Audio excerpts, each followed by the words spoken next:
Started. Okay, recording I'm done. Okay. Also, So sir, what can you we make tried yesterday everyone was attend this too? okay.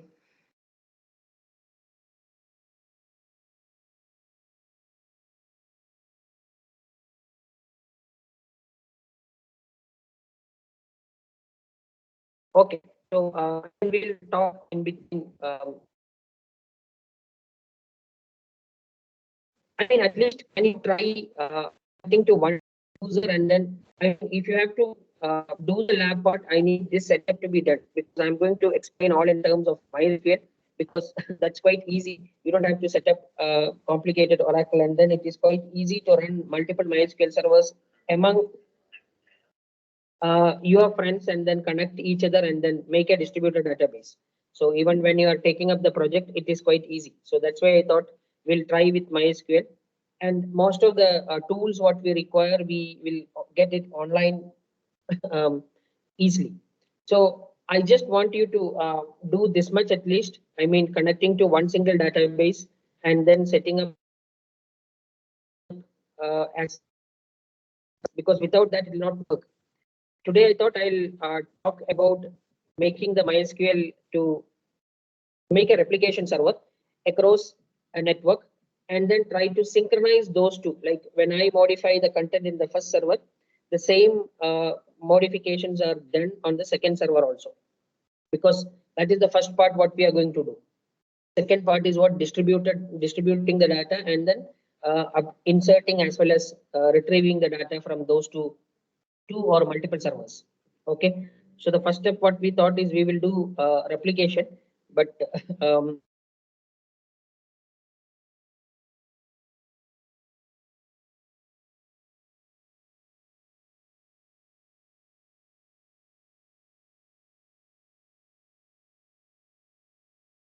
Are you speaking, sir?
students, are you able to see the screen?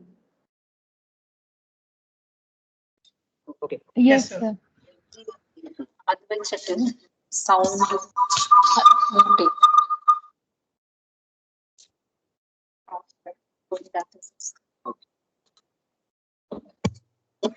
Yeah. So what we tried yesterday, I mean, seriously, you have to install whatever we have discussed yesterday, and then then only this process can continue. Okay. So I want you all Sir, excuse me, sir. to do these steps and then be ready. Otherwise, we will not be able to continue further. Sir, So I'm telling you once again the steps. Please make sure that you follow those steps and then be ready with it. You need to download, and I want you to work XAMPP why specifically because it has a already configured MySQL libraries in that. So you don't have to do anything extra to an MySQL what you call database. So and it comes with MySQL database server. it's an echo.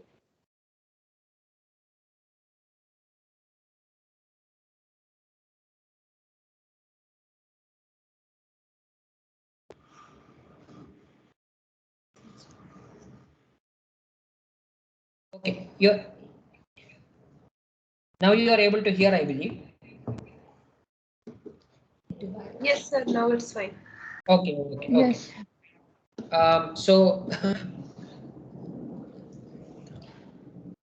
He didn't know. Okay. so what we tried was, I mean, what I want you to try is download XAMPP, install it, and then download SQL Yoke.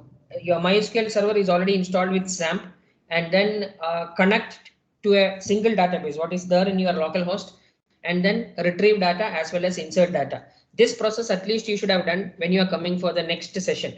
I mean, then only we can do further. And today what exactly I thought was that we will create a replication server. Now replication server in the sense, I have already, say for example, I have my local host as the first server.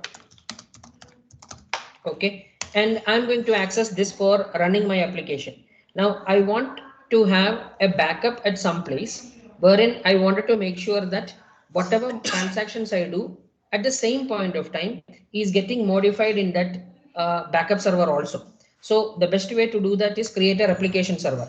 Now, say for example, AUMS example, if you take, I do morning onwards to evening, faculty members and students probably will be accessing it, doing certain things, maybe running a quiz module, and then somebody is answering it and other things from the student side, faculty is evaluating and then putting marks. So all those transactions, I need to make sure that is none of them is lost. Suppose if my server goes down for some reasons. So for that purpose, I need to have a replication server or a backup server if I'm planning.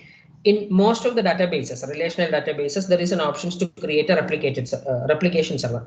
So the MySQL replication server, if you configure, then I can, and the whole purpose of replicating a server is your backup should, I mean, your data should be safe. So normally we will not replicate on the same machine, rather it will be on another machine in the same network. So in that case, what modifications I have to bring so that whatever transactions I am performing should get executed in the remote server also or the backup server also.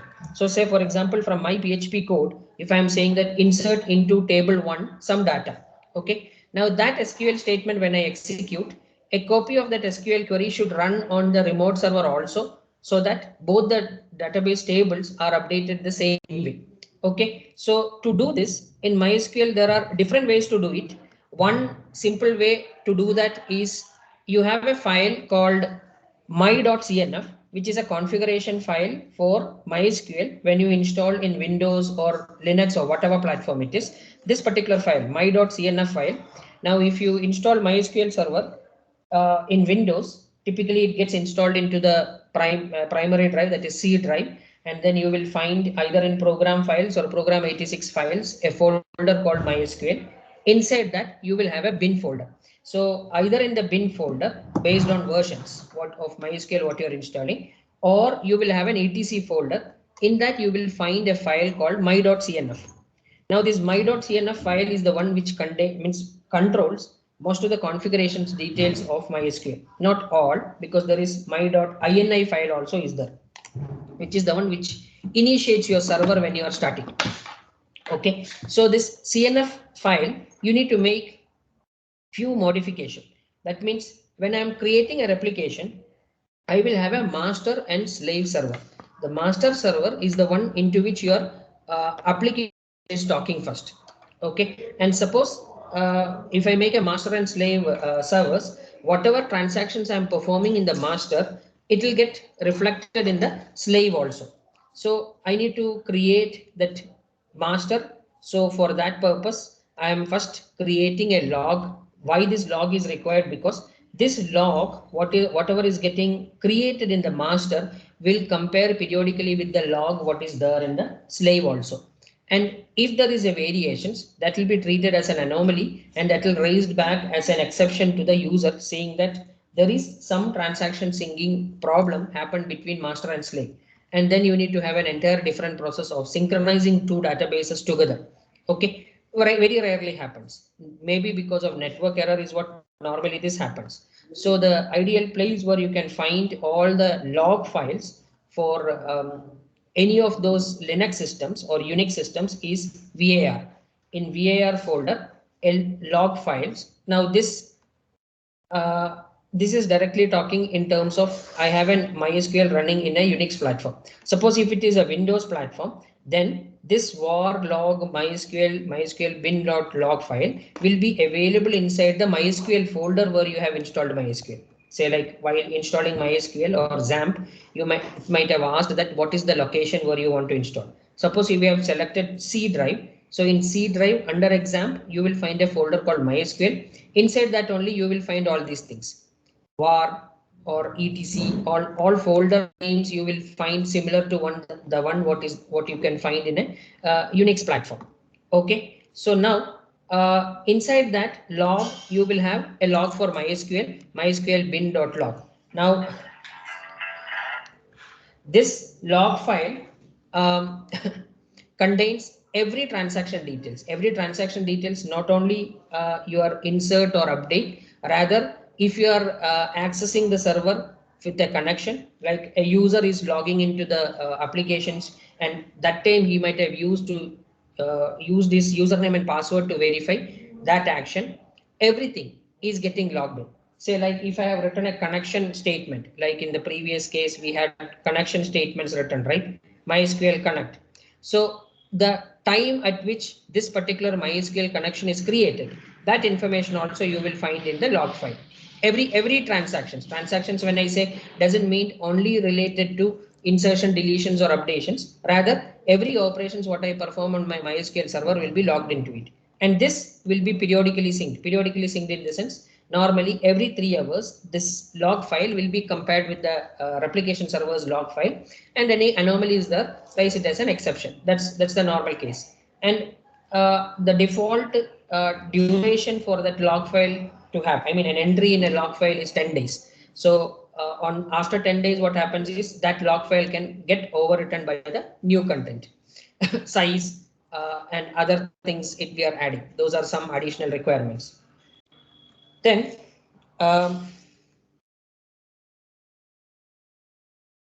this statement, I mean, you are familiar with the transaction processing and a commit operation. What do you mean by a commit operation?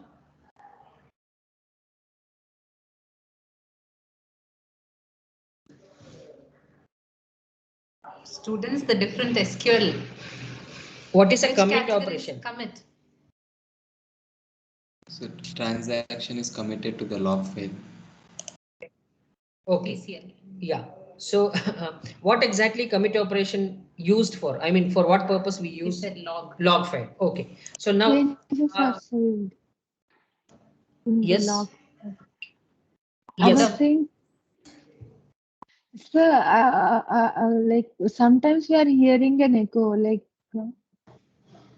But there are no two devices with mics on. So from my side, I mean, our side, it cannot be. Okay. Okay. I mean, like, sorry, I mean, for today, I don't know what happens to the network. College network seems to be little having trouble, but next class, we'll make sure that everything is fine. We'll use our own network. Yeah, yeah. I think that is more stable, I think. Anyway, so InnoDB is a database. When I say database, yesterday we have seen test1 and test2 as two databases inside MySQL. So same way, InnoDB is a system database what is automatically created in MySQL for storing system related informations, various system related informations, in the sense how many tables you created, what were the fields you created. It's kind of a log for the table management, or probably the database administrator can find out who created what and kind of things. So that is, you are giving an instruction that when a transaction is committed, that means the transaction is permanently made confirmed. At that point of time, the log corresponding to that should be flushed. I mean, like, these are optimizations techniques to reduce the size of the log file. Okay, so that is this statement, nothing different about it. Then suppose if you are accessing your server other than locally, that means right now what we have done is we have a PHP code, we are running in a machine. In the same machine you have the MySQL server. When you scale up your application, we normally have an application server separately and a database server separately. That means two separate machines spread across a network. So if suppose if you are having a database server separate other than the local machine, then you can bind that address here. I mean, where exactly the database server is, so that when you are running an application, I mean, like, replication server, the application server will come to know that there is a database server, this one, and there is a replication server somewhere else with a different IP address. Okay. Then next thing what I have to do is, this is manually I have to do. I need to create a separate user called, I mean, like, you can give any name. I'm saying replication user, and giving a password for it. Okay, and then I am giving all the privileges of for that particular user. For privileges, granting privileges, I hope you remember those mechanisms, like what exactly meant by granting a privilege. Okay, so who can delete, who can modify those things. Then this particular command, MySQL dump, what it will do is it will create a zipped content of your database. Okay, say you are working on a machine which has a database in it. Suppose that one day you realizes that the machine is slowing down, or you require a better machine or something. How you will basically transfer the entire content of a database to another machine? Have you ever tried doing that? I mean, like, have you ever came across such a situation? When you are doing project, probably these situations can come. You might have created tables, I mean, like, added some values into it, and then you are finding that the machine is not working fine, or some issue is there. At that point of time, you wanted to migrate into another machine. So have you ever came across such a kind of situation? If yes, how you have managed that scenario? How you have migrated your entire database into another server? Anyone has came across such kind of a situation?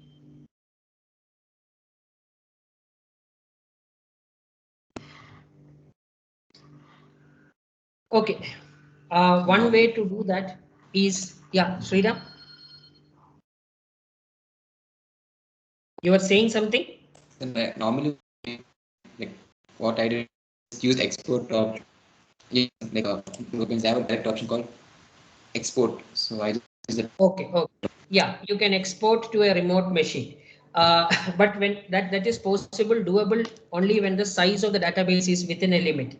Whenever your database size is huge, say for example my AUMS server, which is running from 2004 onwards, so it's in GBs, the size of the database. So obviously it is not going to be so easy to migrate into another machine just using export statement. So MySQL has a command line option called MySQL dump, wherein it will create a .sql file in a zipped format of all the tables and the data in that. That means two things you will store: structure or as well as the data. Structure in the sense, what was the table creation statements, what was the constraints you have kept, everything. And then the data will have all the data what you have inserted into it.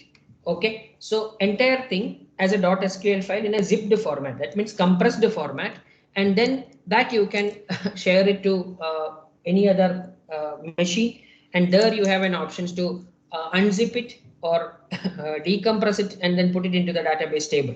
So you install a fresh MySQL server and then bring this .sql file, restore from that SQL file options if you choose, then you will be able to get the exact state of the previous database, the one what you have previously been working. Okay, so what I have done is initially I created, I have a master server. I took the status of that. I took the entire backup of that as a .sql file, passing that to the slave machine, and then adding all these things into it. Then onwards. So once we have both the servers ready and running, then onwards all your actions will be synchronized. Okay. This is master host is the server what you are running. The master user is replication user, and you are giving password. These are basically for the what you call these these four information are basically I'm configuring in the slave side. That means to the slave machine, the slave machine, I should tell that who is the master, so that when it is getting the instructions, it should know from which particular master server. Why? Because in a large scale projects, what happens is there can be multiple applications running with different database servers, and you can have a common single server where all the backup comes. That means the slave machine what we are talking about, or the replication server what we are talking about, probably will be one single location, and multiple database servers replications will be happening to one single machine. Say for example, I have an AUMS server and I have some other server running in my college campus. For both these, I kept a single replication server on another machine. Say probably I have a data storage device, huge data storage device. So into that I have installed MySQL. I have made two separate databases, one for AUMS and one for the other server. Then both these will be sending queries to execute for the replication purpose. So you should say that for this particular database, this is the master host, this is the user what I'm supposed to use, this is the password for that, and then what is the log file details. All these details I have to configure. So this much minimum information if I set, both the machines are connected as a master and slave, and whatever transactions I'm performing on the master, the same transactions, the same query will be executed in the slave. Both places log will be created, and every 3 hours, that is the default time, you can modify it. You can make it to 18 hours. That's the maximum what you can try. More than 18 hours, MySQL doesn't allow. So 3 hours to 18 hours, any time what you choose. That is the time when both these logs will sync, and then find out if there are any anomaly conditions.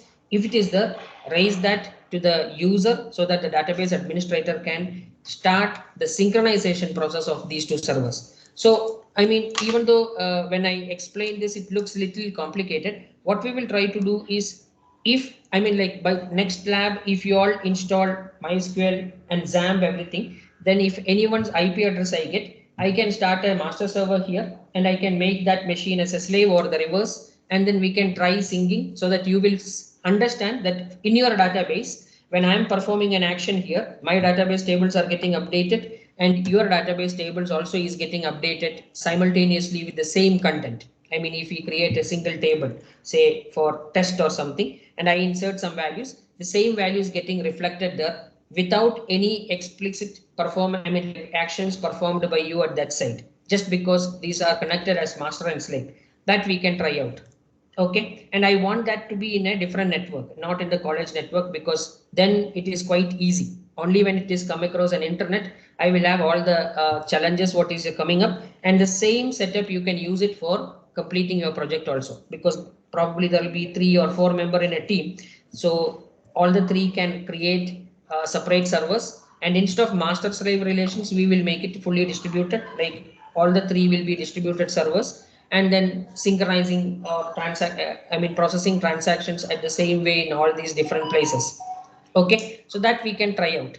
But first thing, before all those things, I want you to just complete these steps and make sure that you have this setup for the next lab, then only we can do something.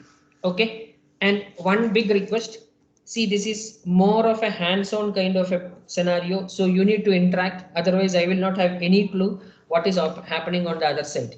Okay, so please make sure that you install and then ready with this content, then we can execute and then show it, because otherwise just seeing this doesn't make any sense. Only when you execute you will find some errors, because if two different versions of Ubuntu you are using or two different versions of XAMPP you are using, there can be small warnings or errors can pop up. We have to sort it out and then we have to move on. Okay, so please do that part first and then we will continue with that. So now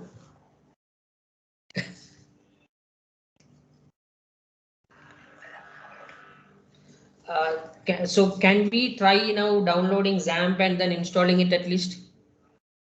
Another 10 minutes you have. So can you please download XAMPP and then install it in your machines? If you are finding any errors, we can sort it out. I want you all to try that. So can I share my screen, sir? Possible? Yeah. Yes. Yes, sir.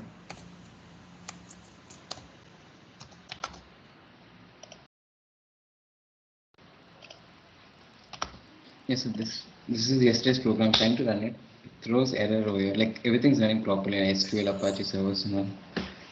1 second. Sriram, I'm It's yet to come. Unexpected to- connection too. Okay. yeah, I think. Can you zoom it a little more?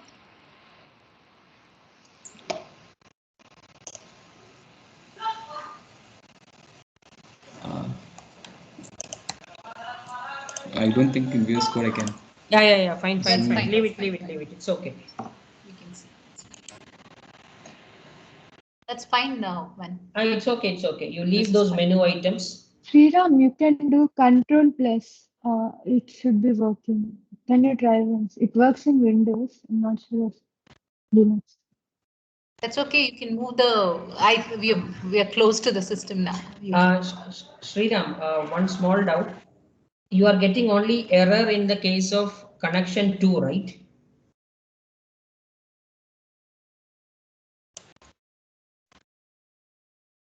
Shriram? You are getting an error in case of connection 2 Yes, only, right? Yes, ma'am. Connection to even then I Can get you- error. Like my See, I am still seeing the view menu enabled. So can you just remove that so that I can see the error properly? Which The drop down menu is still there yes. for the view.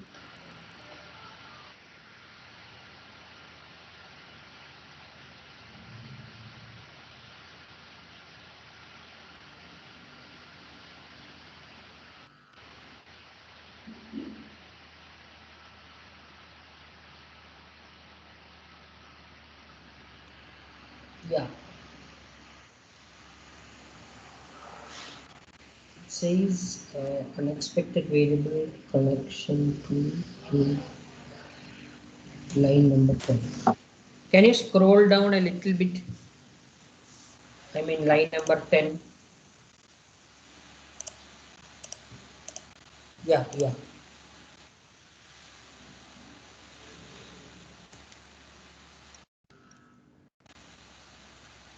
Okay, now you have commented it. I mean, then everything will change. I mean, the connection 2 we were using in selecting the host. You need to comment all that, and even your query, if you change, then only it will work. I mean, just saying db2 equal to test2 is fine. That will not create any trouble. But your MySQL select db statement should be commented for the second one. Try connecting to one single server first, and then we'll see. Your database, sorry, query also will change. It make it as a simple query.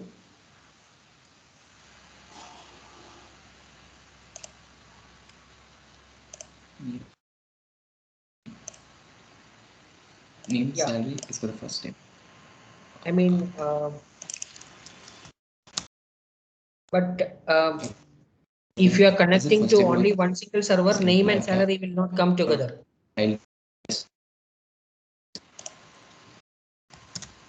Just say select star from employee. That's enough.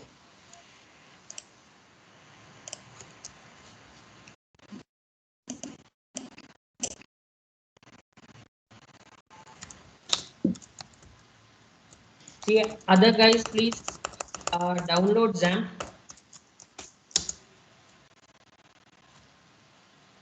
Sir, I tried without this also, like with only single connection also. It's still showing the codes, the whatever I've typed. I mean, that is something to do with your Yes, sir. PHP. If everything's correct, it shows the whole code only. Yesterday it was showing.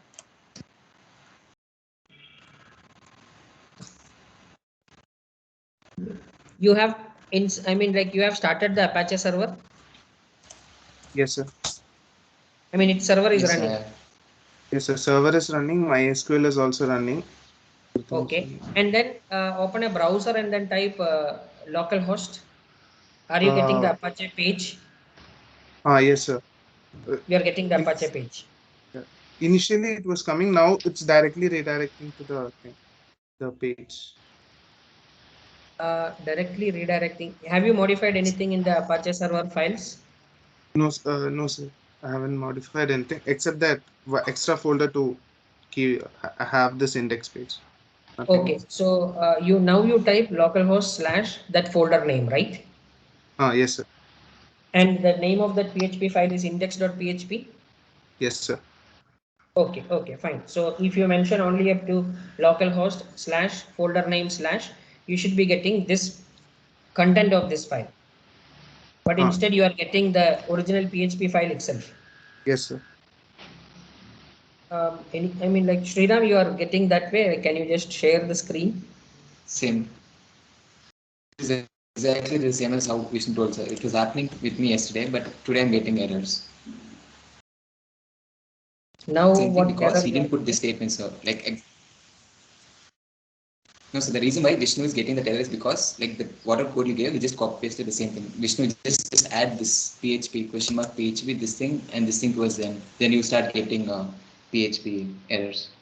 If I remove these statements, for example, I just remove these That statements. becomes a PHP page. Then this, so basically this is what Vishnu is getting. This is what Vishnu is trying to say. But you'll have to add these lines. Once you add these lines, then you start getting the errors. Yeah. So right now it says MySQL DB syntax error. So like yesterday I tried, it said use MySQL. It's outdated or something it said, but again this gives a error. MySQL I mean, like you probably might have installed the latest XAMPP server. No, MySQL I is kind of an old this one. So doesn't have to do that. It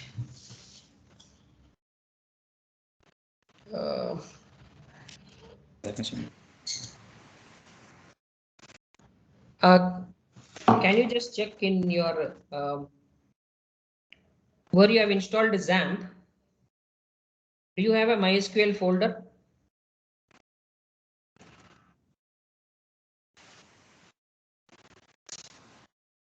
MySQL server, so that's not a problem, sir. Everything's configured properly. I get PHP page, everything comes properly for me. Only problem is with the syntax, sir. The syntax is not running.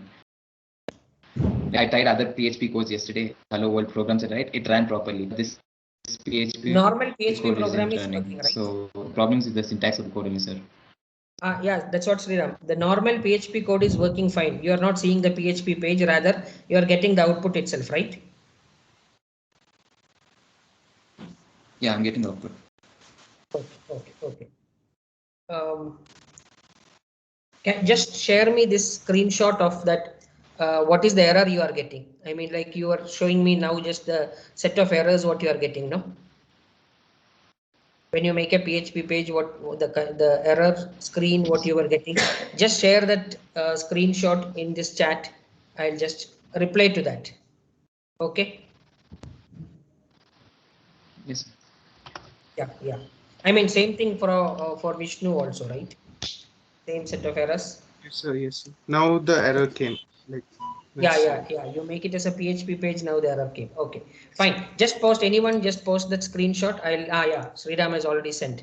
I'll reply to that after the class. Okay. Yes. I just have to Yes. see. I didn't find anything issues with that. So let me just see what is the change or what can be the reasons. I'll just check that and then I'll come back to you. So others, please install XAMPP so that next lab we can work with connections. multiple connections, and then we can move on to replication server. Then only we'll be able to move the next step. Okay. As quickly we finish that, you will be more, it means it will be more easy for your project to start off. Yes. Next lab. Okay. Okay then. We'll wind up at this. Now next week lab we will discuss. So by the time I hope everybody is ready with the platform so that we can start. Okay.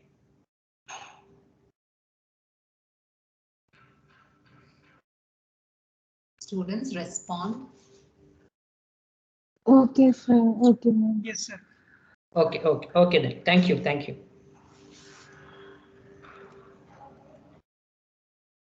you, sir. Thank you.